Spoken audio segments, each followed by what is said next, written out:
I know a lot of great conversations and interesting information being shared amongst folks, and I hate to stop it, but we have more to go. So welcome back. I hope you had a chance to talk to some folks that you're just meeting today for the first time, or share with your team, and just try to remember to keep in mind any of the really important points that you hear or you learn about today that you want to share with your team when you weren't all together. Bring them back, and you folks will have time to talk about it in between this and our next session. So are you ready for the afternoon activity? We'll keep you moving. No falling asleep after lunch. Before we get started on it, just so everybody knows, Teaching Strategies has brought a number of materials that are going to be in the table in the back. You can pick that up before you leave today. But they have some new things that they're wanting to share with folks, and they'll have that available for you before you go. So, moving forward, you already you've already heard about Dr. David Jacobson, the Director of Birth through Third Grade Learning Hub. We talked about his blog a little bit this morning, which is an online resource for educators that profiles birth to third alignment initiatives around the country. David is establishing himself as one of the preeminent voices for birth through grade 3 alignment in the country. His research, pre-K to third alignment for the Mass Departments of Elementary and Secondary Ed and Early Education and Care, and is facilitating grade 3 citywide partnerships in Cambridge and New Bedford. In addition to birth to third grade work, David led the development of Cambridge's school turnaround and worked with Worcester and Springfield districts in their Common Core alignment initiatives. David developed the Common Priorities approach for teacher teams in cities up and down the East Coast. David is a visiting professor at the Heller School of Social Policy at Brandeis. Finally, as the Professional Excellence Director for Cambridge Education, he ensures the quality of the company's evaluation and school improvement services. We're happy to welcome David as he talks about the unique opportunities we have before us right now. And if you haven't already, as we've already done, we recommend each of you check out David's blog, birththroughthird.net. Please join me in welcoming David Jacobson.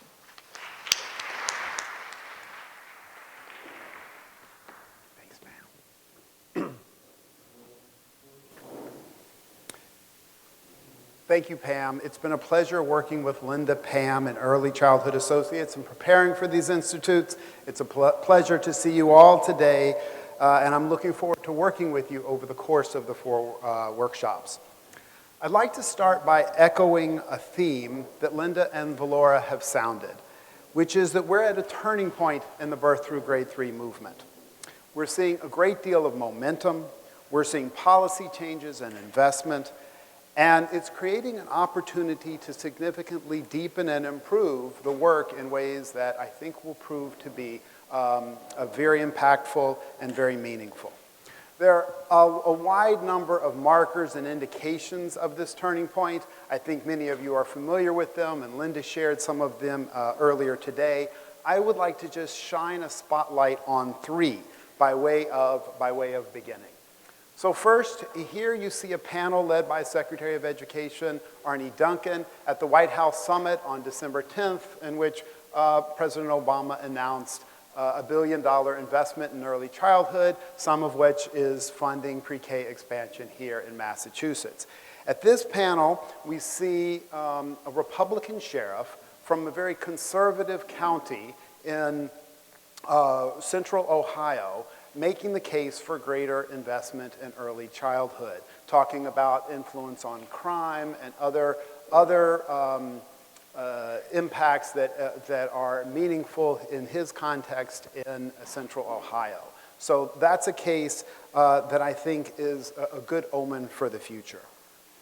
A second marker of this turning point is coming from our national associations. Earlier today, Linda mentioned that back in 2009, the National Association for the Education of Young Children came out with a policy statement around supporting children from birth through age 8, recommending the blurring of boundaries between elementary schools and preschools, and striving for continuity and collaboration. Likewise, NAESP, the National Association of Elementary School Principals, has come out with a really ambitious set of competencies, and Linda mentioned these earlier today. These are competencies that I think, while expressly written for principals, serve as competencies for all of us working in the birth through 8 field. And while at first glance, at face value, they may not seem to be radically new competencies, but when you dig a little further into the document, you see that it actually represents a very ambitious vision of integration, alignment, and collaboration between community-based preschools and elementary schools. And it's a vision, it's a strong stand for the National Association to make, and a very helpful document with many examples of collaboration all across the country. The third marker I'd like to draw our attention to comes from the popular literature. So even outside education circles, we're seeing the popular press talking more and more about the importance of early childhood, about oral language development, about the word gap. And here we have a long article in the New Yorker that talks about the initiative in Providence Talks, in which children wear Lena recorders, and it reviews all the research on oral language development and the word gap between professionals and low-income families. And as they do this, they cite how these understanding of the word gap and oral language development has seeped into popular culture. You may be familiar with the TV show Orange is the New Black, and the New Yorker article points out that in a recent episode of Orange is the New Black, you see an inmate talking on the phone with her boyfriend, instructing him very forcefully to read to their child and referencing studies of the word gap. She does so very forcefully in language that I'm not using here today, but nonetheless, it is an example of the extent to which our work is seeping broadly into popular culture. So there are many factors behind this momentum. As we've talked about, a big one has been a growing body of very compelling research around early childhood development. And I'm not going to survey, all of the research that is contributing to this growing momentum, but there are 2 streams that I'd like to just draw our attention to. One has to do with discussion of cost of benefits and the value of investing in early childhood. James Heckman, a Nobel Prize-winning economist, many of you are familiar with his work, has been very influential, reaching out, writing letters to Congress. He was at the White House Summit, and this graphic shows the very high returns that we get when we invest in the early years. Heckman advocates investing throughout the whole continuum, but that our investment goes the furthest and yields the highest return in the early years. So that whole stream of research has been very, very powerful and has gotten a lot of attention, in part because that framework of cost-benefit analysis is one that policymakers respond to. The second stream of research is around brain development, and here we have a graphic that shows how experience shapes brain architecture over time by reinforcing and pruning neural pathways. That has also been very influential. Some of you may be familiar with the work of the Harvard Center for the Developing Child, and that has been, they have done a really great job of sharing and advocating based on brain science. So in addition, though, to this growing body of research, the Birth to Grade 3 movement has very much been influenced by exciting demonstrations, what I call leading edge communities across the country, that have shown that by investing in Birth to Grade 3 and by improving services from Birth to Grade 3, that we can make very remarkable differences in the lives of children. These, in effect, serve as proof points that when we do this work well, we can make an enormous difference. They show what can be achieved, the realm of the possible, and they also suggest the strategies for how we go about doing this. And we're going to be talking about these strategies today. As I talk about these leading edge communities, I'm going to be making a number of references and connections to work currently underway in Massachusetts. Massachusetts is a leading state in the Birth to Grade 3 movement, in part because both departments, the Department of Elementary and Secondary Education and the Department of Early Education and Care, have invested in Birth to Grade 3 efforts. And it's been an underlying premise of my work that communities have a great deal to learn from each other in doing this work. And that through this kind of peer learning, our strategies will create better strategies, and we'll implement those strategies better. The more we know about the good work happening across, not only across our state, but across the country. We have a rich set of experience to draw from, and I'm going to be making connections between that experience and some of the leading edge communities in other states as we talk today. And that's the kind of work that Pam and Linda are referring to that I write about at the Birth to 3 Learning Hub. So here is one view of what we're talking about when we talk about the Birth to Grade 3 continuum. What you see here is that services for children 0 to 3 and their families are aligned with preschool education for 3 to 5-year-olds, which is aligned with elementary school education for 5 to 9-year-olds. All along this continuum, family engagement is supported, and communities and social services are integrated throughout the continuum, leading to grade 3 academic and social emotional proficiency. Now, this is an ambitious vision.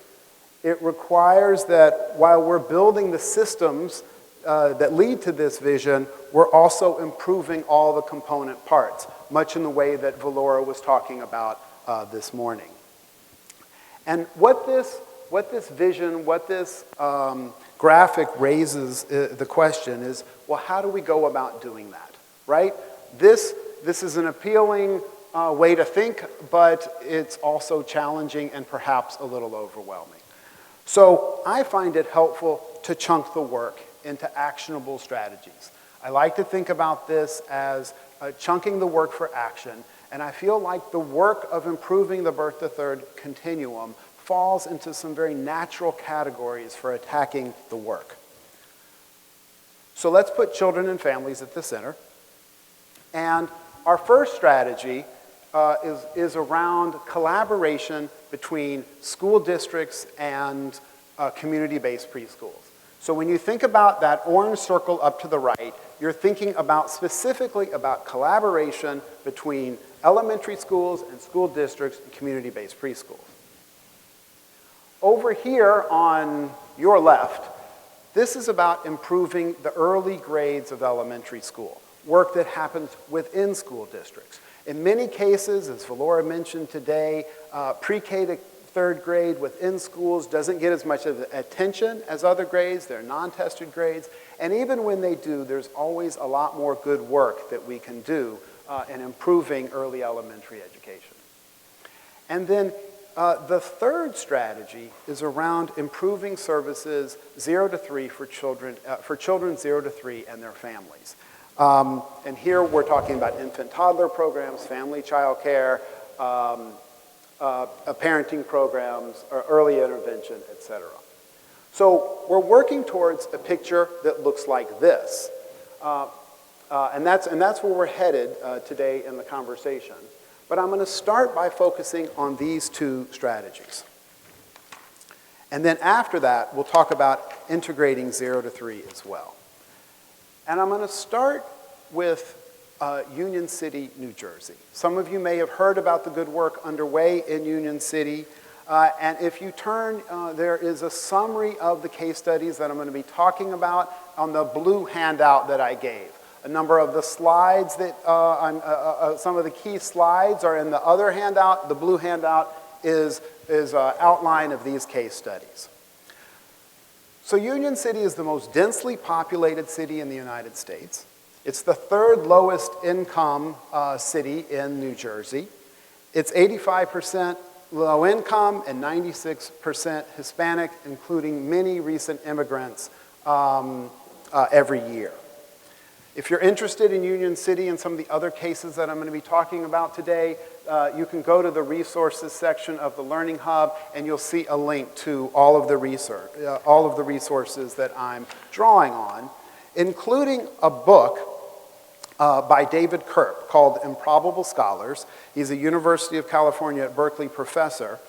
And this quotation by David Kerp is a good way to start our discussion of Union City.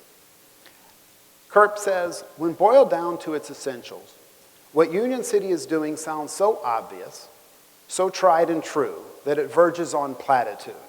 Indeed, everything that is happening in Union City should be familiar to any educator with a pulse.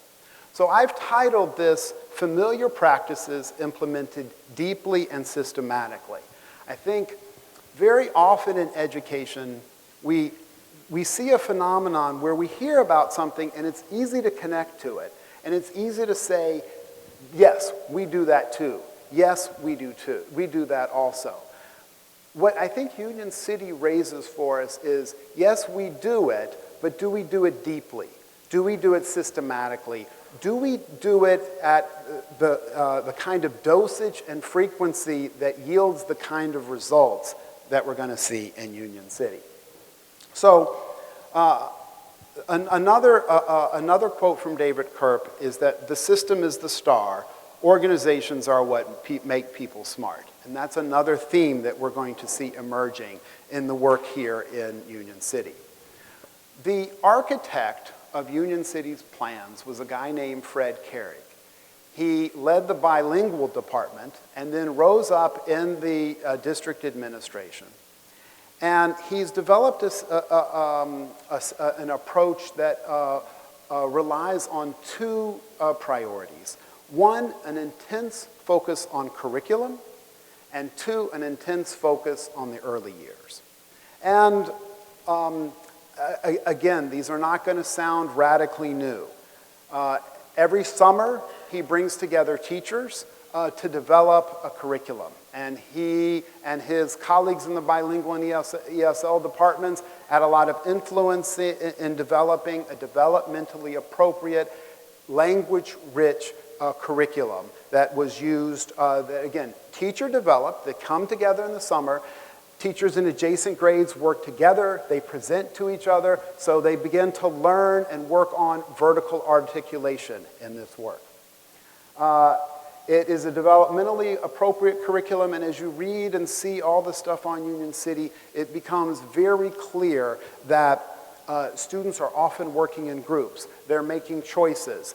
Sometimes the groups are organized by subject matter mastery, other times they're organized by language, but you get a feeling of a very dynamic classrooms in Union City. David Kerp refers to this as a mix of creativity and structured learning. The curriculum and the approach to teaching are then supported by professional development, by a cadre of master teachers that are developed across the grades and across schools. They're supported by common planning time, which is taken very seriously in Union City. It's used well. They focused on planning lessons and using data to adjust instruction.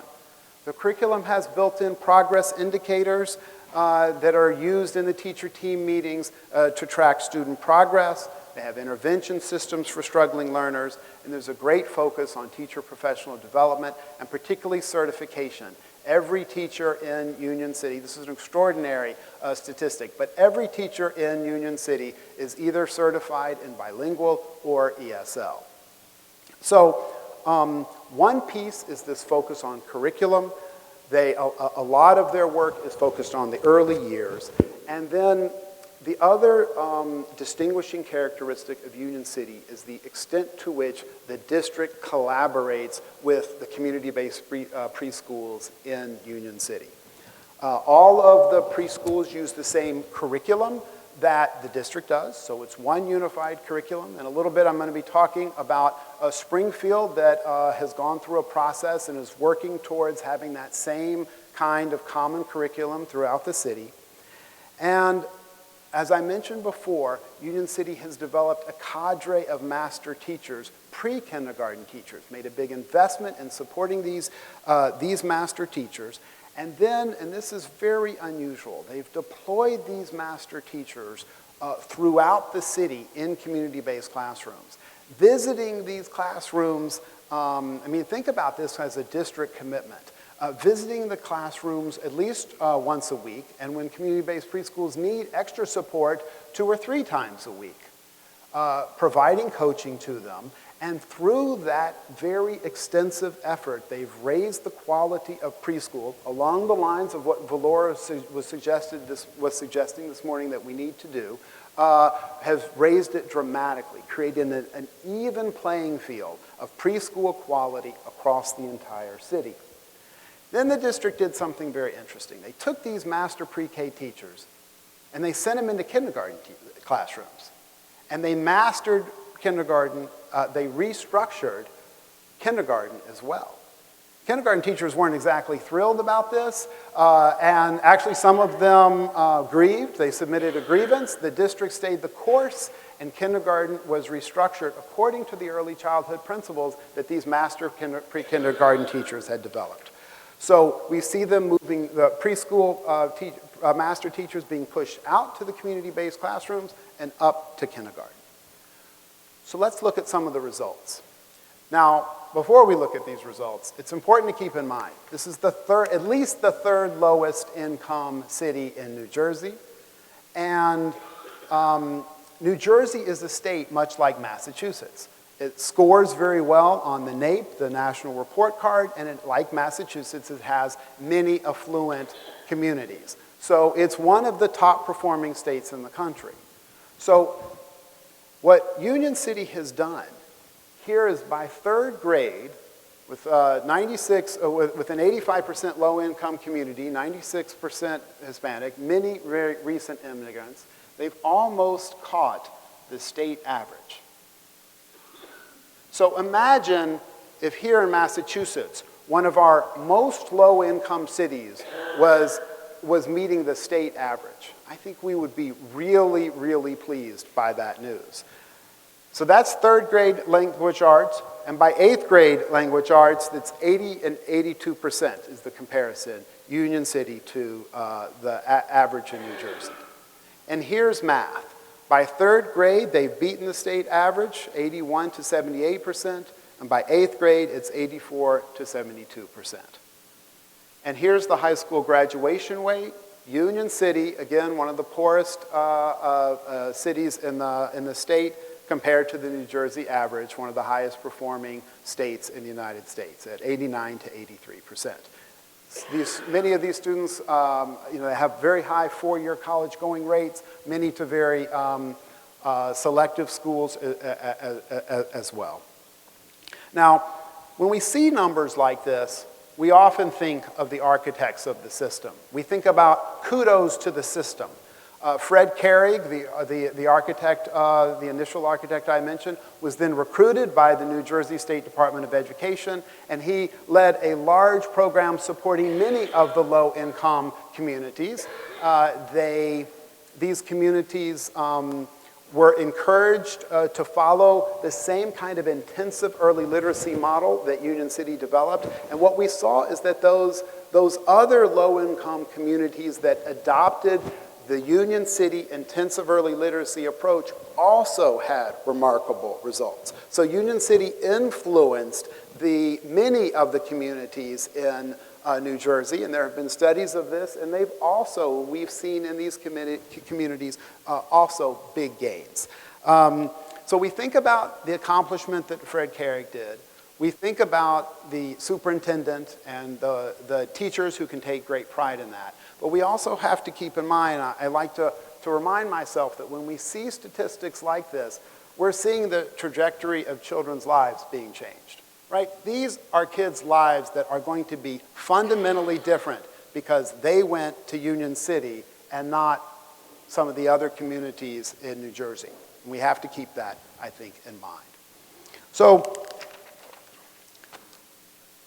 you see here how Union City's work falls both in terms of very extensive collaboration that it follows this first strategy with the community-based providers, but also a lot of work internally improving the early elementary grades. The collaboration that I mentioned with community-based preschools is one approach to that, one model.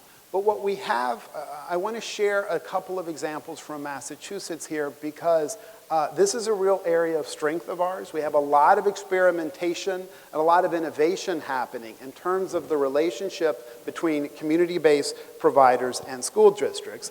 And sometimes here in Massachusetts, it takes a little bit of a different form. I think there's a more egalitarian, a more kind of even playing field feel to some of the collaborations that we're seeing here in Massachusetts. So I mentioned before that Springfield, we have a case where the district is working very closely with community-based providers in selecting a citywide curriculum.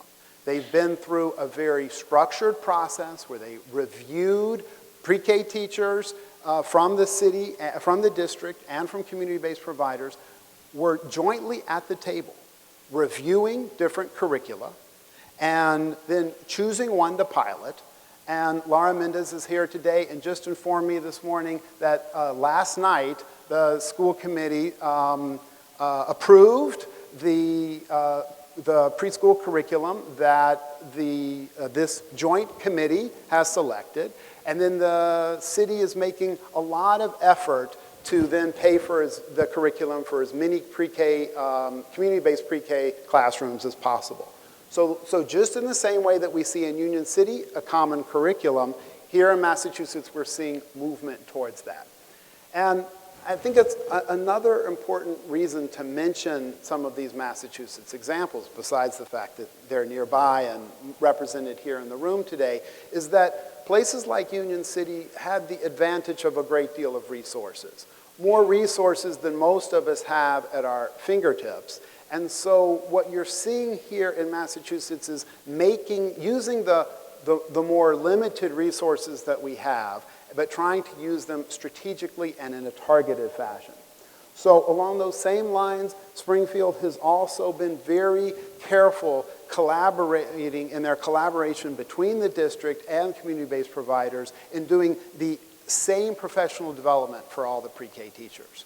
So that even if they can't have the professional development together, it's the same providers providing the same PD using the same language. So Laura and Cindy are sitting at the table together, and they work very hard to make sure that throughout the city, whenever there's professional development, it's the same professional development, as I said, and their teachers are having a common experience. And then once a month in Springfield, the pre-K teachers come together in a professional learning community. Last year, they visited each other's classrooms, they debriefed on the experience, and now this year, they're participating in joint professional development from 6 to 8, once a month at night, going really deeply into common topics, building on the common language from the professional development they've experienced. Here's a picture of one of the Springfield professional learning communities at work. It doesn't show up great, but you get the sense of teachers here hard at work. And here's a quotation from one of the community-based preschool teachers in Springfield. "I feel like it would make me a better teacher to really know what is expected of my students. What do you really need to know for kindergarten? I think they are ready. I think I'm getting them ready, but I'm not 100% sure, and I want to be. Learning about kindergarten makes me look at myself as a teacher." So I think that says, is a testament to the benefits of this kind of collaboration. So likewise, we have a similar work underway in Somerville. Somerville chose a literacy focus for its birth to third grade work, and I want to talk specifically about a kindergarten readiness group that Somerville formed. This kindergarten readiness group brought together kindergarten teachers, preschool teachers, and directors. They visited each other's classes. They debriefed on the experience. They examined standards together. They did a crosswalk of their standards together. And they worked on a theme entitled Using Play to Meet Standards. And then they did joint professional development and worked on this theme using Play to Meet standards throughout the course of a year, meeting in 4-hour blocks. They developed lessons, they developed units.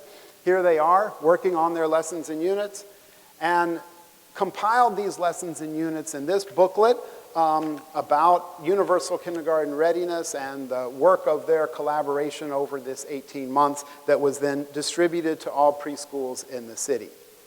Now, at the same time, this group of community-based kindergarten teachers, directors, and pre-kindergarten and kindergarten teachers were working together.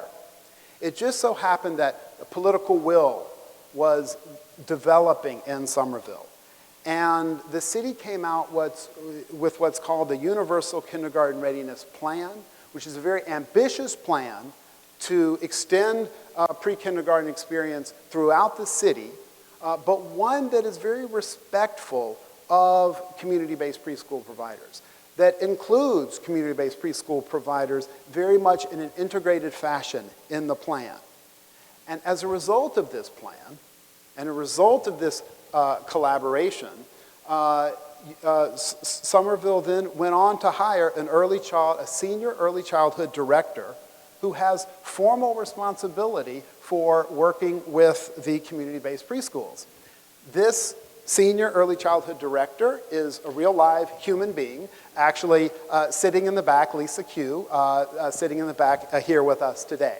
And in addition to hiring Lisa in this important position, charged with early childhood, not only in the district, but in the community-based preschools as well, they also hired a coach who has the responsibility of supporting community-based preschools. So making, again, a targeted strategic investment. Somerville doesn't have the resources that a Union City does based on a complicated court decision that has funneled a lot of money into low-income communities in New Jersey. But Somerville's making good use as a theory of action that collaboration with community-based preschool is important and that coaching is important. And you see how they draw those elements of the Union City model and are deploying them in Somerville. Just over lunch, Lisa told me that the coach they have that's working with community-based preschools is involved in a really exciting literacy coaching pilot where the teachers are coached, are working in a professional learning community and are observed and debrief and are working on literacy practices in their classrooms. And this is a PLC of teachers who are getting coached that includes district pre-kindergarten teachers, Head Start pre-kindergarten teachers, and community-based preschool teachers. So very exciting. So we've talked a little bit about Union City and their intensive early literacy. We've talked about Union City's collaboration with preschool, and we've seen how some of those practices have played out in Springfield and Somerville. Before I go on to talk about more case studies, I want to give you a chance to digest and process a little bit. And so I think it's really helpful in this kind of presentation where we're reviewing a number of different case studies to pause and give you a chance to do this. But I'm going to ask one favor, and we still have some good stuff to talk about. So I'm going to ask that we do this for about 4 minutes. I'll give you a 1-minute warning, and then I'll ask you if you could to wrap up your conversations so that we could move on. We have what I hope will be a really constructive activity set up for you after this, where you're going to get to work in your teams and draw on these case studies, and so I want to make sure that we leave a little bit of time for that. So what I'm going to ask you to do is think about Union City, Somerville, and Springfield. You have an outline on the blue sheet of some of the key points from that. And I'm going to ask you to discuss what are 3 takeaways from those 3 cases that have relevance, that could be of value, that could be useful, that could be applicable to your community. Okay.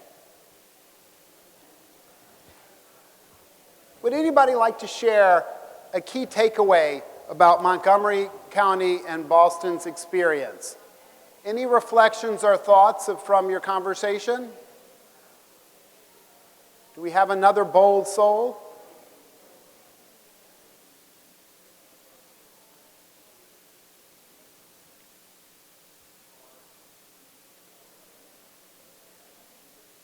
Any key takeaways to share? Okay. So I promised I want to get to the very important discussion of how do we integrate 0 to 3 in this work. And as we talked about earlier, when we're talking about 0 to 3, we're talking about home visiting services, we're talking about quality infant-toddler care, parenting classes and supports, early intervention, health supports, centers, community-based centers that serves infants and toddlers. And it may be that, I think it's important to name that for many of our principals, for many of our district leaders, thinking about how to get to 0 to 3 may be daunting. With everything else that we have on our plates, how do we influence 0 to 3 efforts? But these are actually quite important. The research is really clear, obviously. I think we saw that graphic from James Heckman about the value of investing in those first 3 years. And I think to do this work well, we really need the support of all the people in the room. We need, no matter what your role, there's an important role that you can play in 0 to 3 efforts. And in order to do 0 to 3 well, I think what we do is we have to create a broader partnership, what I'm calling here a primary years partnership. So remember how Montgomery County created a county-wide plan, county-wide task force. They also created an early childhood congress, right? And so in order to address the challenges of 0 to 3, where we're reaching, family child care providers, we're reaching families at home and parents at home, we need to rely on an entire citywide effort. And what we're lucky in Massachusetts to have 2 models to draw on, and these 2 models are very different from what I've talked about so far. So I'm excited that about these 2 communities, that they really broaden our perspective and they broaden the range of options that we have available to us. So, and what's interesting about both of them involve this kind of larger primary years partnership that I show here, and both of them are doing great work in improving 0 to 3 as well. So first, in Pittsfield, and Sue Doucette is here with us today. In Pittsfield, we have what can be described as a broad citywide campaign on early literacy. And what's distinctive about Pittsfield is that the United Way came together with business leaders, representatives from hospitals, museums, libraries, several years ago, and began collaborating to come up with a consensus on how they were going to improve education in Pittsfield and in Berkshire County more broadly. In 2012, they agreed to the Pittsfield Promise, which sets a goal of 90% reading proficiency by 2020. And this work in Pittsfield is now part of a larger initiative that is county-wide. And unlike Union City and Montgomery County, where we saw the district as the driving force, what we have in Pittsfield is the United Way playing this key role. The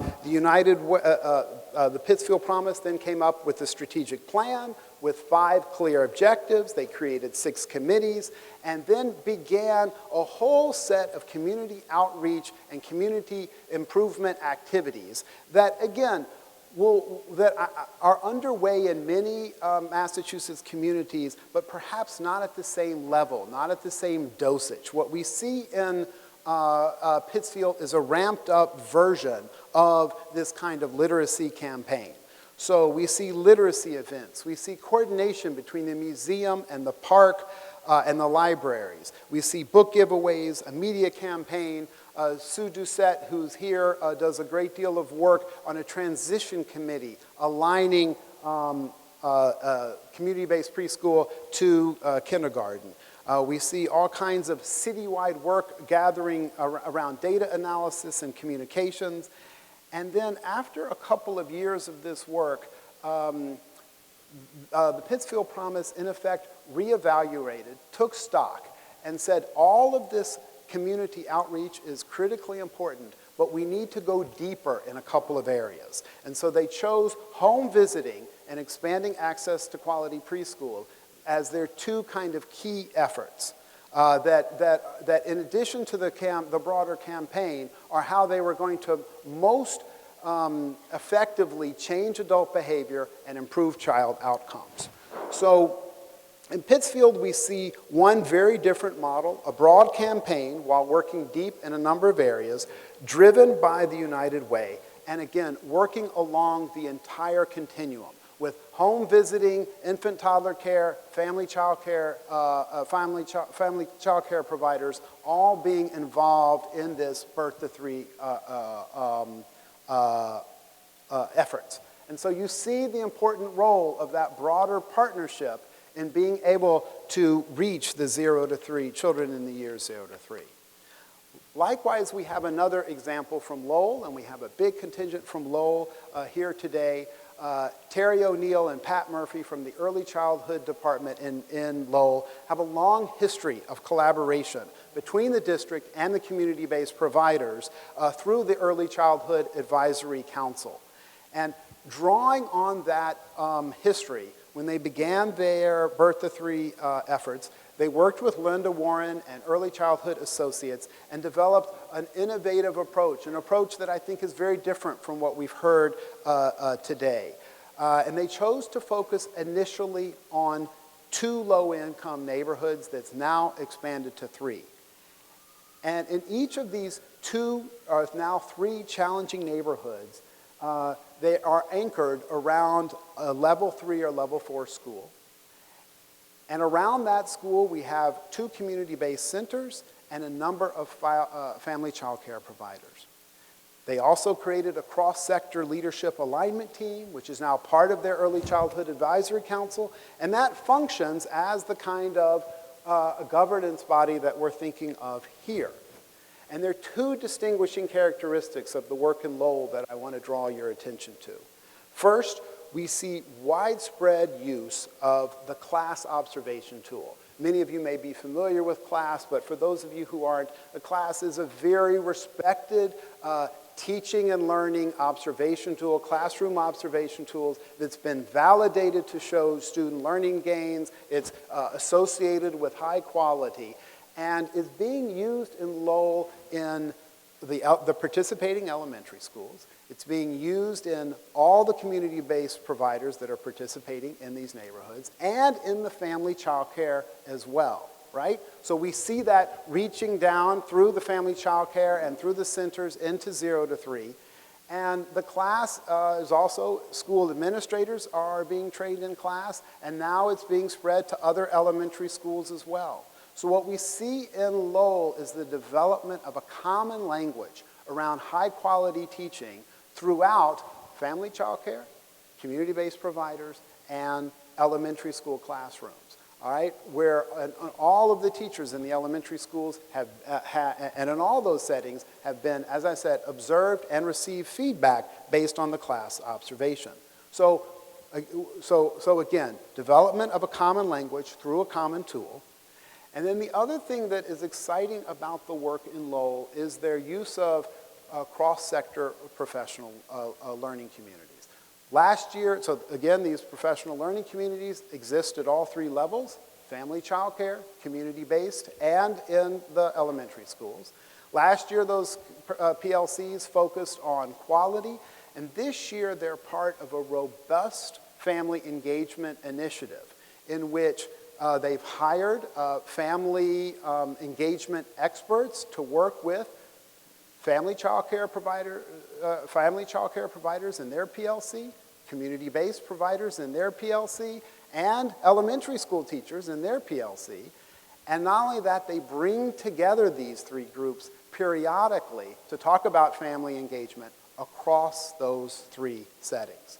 So a very different model in terms of this neighborhood focus. You see how it spans the entire birth to 3 continuum, particularly through the inclusion of family child care providers. And then what emerged in Lowell was something unexpected, something that they, as I understand it, didn't count on, didn't propose in their grant to the Department of Early Education and Care. Through their leadership alignment team, probably facilitated by the history of trust that developed between the district and the community-based providers, emerged a school readiness agenda. It brought together a broad range of stakeholders, creating this kind of partnership, and including the city, including health, the hospital, including library. I went to an event there where the commissioner spoke and the fire department was there. So they have brought together a broad set of stakeholders and agreed on a whole set of citywide priorities. Priorities in health, priorities around families, priorities around preschool quality, and priorities around city services and data collection. So out of this very targeted neighborhood strategy, we see this broader effort. And we see the way that this effort cuts across the entire birth to third continuum, and we also see the way in which the deep focus, the targeted focus in neighborhood builds this kind of primary year partnership focusing on integrating services. So I've pulled together here for you a number of the themes that emerge from this kind of description of case studies here. I'm not going to read through the themes for you, but you have them in your packets. You have them in the other PowerPoint that I have, and I think we've discussed all of these today. And what I'd like to do now is move us into an activity where you have an opportunity to think through the implications. We've begun these conversations in our partner chats, but to think through the implications of these themes, the themes that I shared, and across these cases for your community, and begin to do a little bit of needs assessment. We're going to focus on that more in the Third Institute, and a little bit of initial planning about how can we take this home. So here's the way the activity is going to work. We're going to spread out. We have posters of this graphic that we're going to put all around the room. And we're going to ask you to, each of your teams from your community, to take a poster and find a spot on the wall. You see these white Post-its that are on the wall. You can take it there. You can take it to a window. You can take it to one of the easels that are spread out throughout the room. You should have no problem finding 24 spots to go to. And if you want to, you can stay at your table. We also have a few easels to distribute. And we're going to ask you to do three activities, or we have three prompts for you. First, we're going to ask you, what are the main activities and services currently underway in each of your 4 circles? So we're only giving you 5 minutes for that, but what we're asking is we're going to take one color of Post-it. All right, we're giving you 2 colors of Post-it notes. You're going to use one color to put up on the graphic the main activities currently underway. You might want to take that activity home and do it in a more detailed way, but just get the main things up there today. Then you're going to ask yourself, what do we need to add or change or deepen to yield significant improvement within 2 years? So write also on Post-its, but use a different color, and put on the poster, what would you need to add, change, or deepen to yield significant improvement in 2 years? And that's really where I think the meat of this conversation is. And then you want to save a little bit of time to ask, in order to make this happen, what do you need to do in the next month, and who needs to be involved? So we're giving you a little bit of an incentive here to think carefully about what needs to happen in the next month before our next institute, to begin to think about realizing the goals that you have for the next 2 years, right? And again, you could do this in a little bit, take a little longer back in your communities, but just to get started today with your team, go through these 3. And we're going to get these 3 questions. And when you get to the third one, we're also giving you an 11 by 17 piece of paper, and it will give you a place to write your plans and who needs to be involved. And that's an 11 by 17 that you can take home with you. There's also room on the 11 by 17 for any questions that you have. We're going to have facilitators roaming the room, so you have a place to write down questions, and a parking lot for issues that come up. So you're going to take a poster and an 11 by 17, you're going to take your team, and you're going to work through these 3 questions. We'll be around to help. Okay. Now, I want to freely confess that obviously 30 minutes is not an adequate amount of time to do this kind of analysis. There's a great book called Strategy in Action that has a 2-hour activity just on that first task, which is what are the main activities underway. And it's a great way to come to an understanding of what are you currently doing, and is it really meeting your needs before you go on to these next steps of figuring out what you need to do within the next 2 years and what you need to do within the next month. But I wanted to give you a sense of it, the flavor of it, and it's something you could do in more depth back in your community.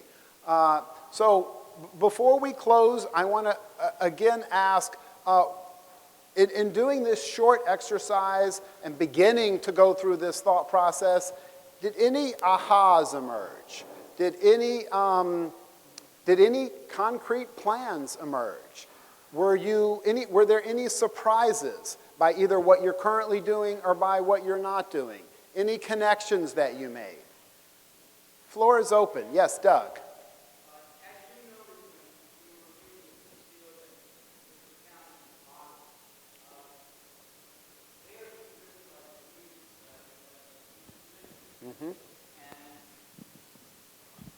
One of our challenges is to get buy-in from the district. So we decided that as the readiness director for the region, I am going to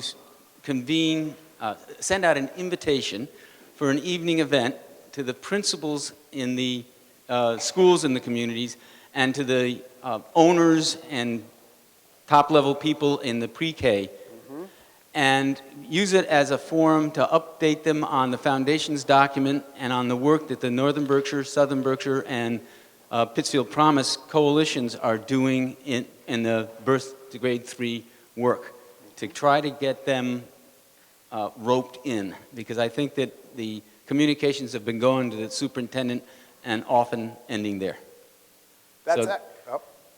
That's excellent, Doug, and it's a very concrete plan. I think we can all note, like, that's a concrete task that came out of that conversation. So thanks, Doug. Other themes, ahas, observations? So, just handed it to me. So as we were discussing, looking at the main activities, which it was a very challenging task to do in a very short amount of time, we were putting things up and we got to number 2 and we changed to our blue and who are the folks, how do we deepen this? And again, we started having conversation about families and transitions and curriculum and assessment. We got to number 3 and we said, what do we need to do in the next month? And we're going to go back to number 2 because we need to spend more time there. But as we're ending our conversation, we said the most important piece is we need who are our children and our families. And in New Bedford and Fall River, that's such a diverse population. And so we need to always bring it back, whatever conversation we're having, back to the children and families that we serve. So that diversity is really important. Great. And as I overheard that conversation, it was about the ethnic diversity, but also about the linguistic diversity that we see in Fall River and New Bedford. One more? One more thought emerging out of your conversation? Something you would like to do, something you observed? Okay. I want to conclude with a brief comment about these larger partnerships. And I'm formulating this in 2 both-and principles. meaning these are tricky. Sometimes these collaborations between districts and community-based providers can be a little tricky. We're not really talking about an even playing field in most communities. We have an asymmetrical balance of power between districts and community-based, and these are relationships we have to be careful with. Sometimes we've seen it here in the state where communities haven't been as careful with these relationships as we might like. And so it's very important in the initial stages of this work to build relationships and trust, but it's also very important in the initial stages of this work to begin taking action, right? So there's a balance here between trust building and culture building, but you can't only trust build and only culture build, or you'll lose momentum, right? You have to get to the action. Likewise, as the work begins, and you're implementing, and you're trying to implement deeply and systematically, it's helpful to keep in mind that we're also building capacity, right? We're building trust, we're building relationships, we're building capacity, and we're building expertise. A good example of that is in Lowell, where you see the foundation of trust that was built over the years leading to their project, but then those relationships led to a new level in their school readiness agenda. So while essentially throughout the work, we need kind of a two-pronged focus. Focusing on the trust and the relationships, the capacity building, the development of expertise in your communities on the one hand, but on the other hand, getting stuff done so that people don't lose interest and momentum. Thank you so much, and I'm going to turn it over.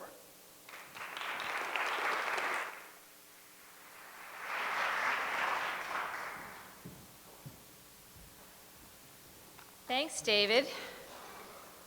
Lots of great, interesting discussion. And we are actually going to skip over the large group reflection because at our next workshop, which is 3 weeks away, we will be actually diving deeper and really taking a look really more deeply in sort of the nuts and bolts of things.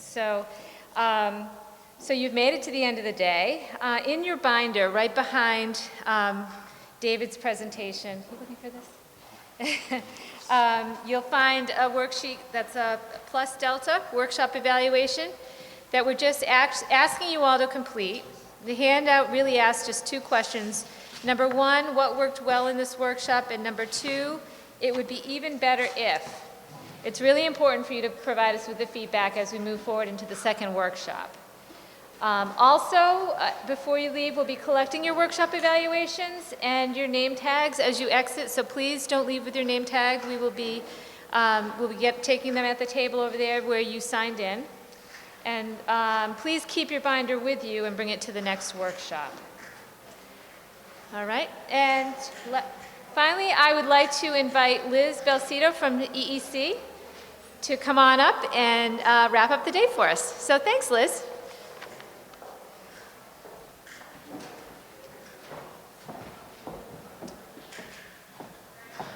So thank you all so much for being here. For those of you who I haven't had the pleasure of meeting yet, I joined EEC about a year ago as a Race to the Top project director.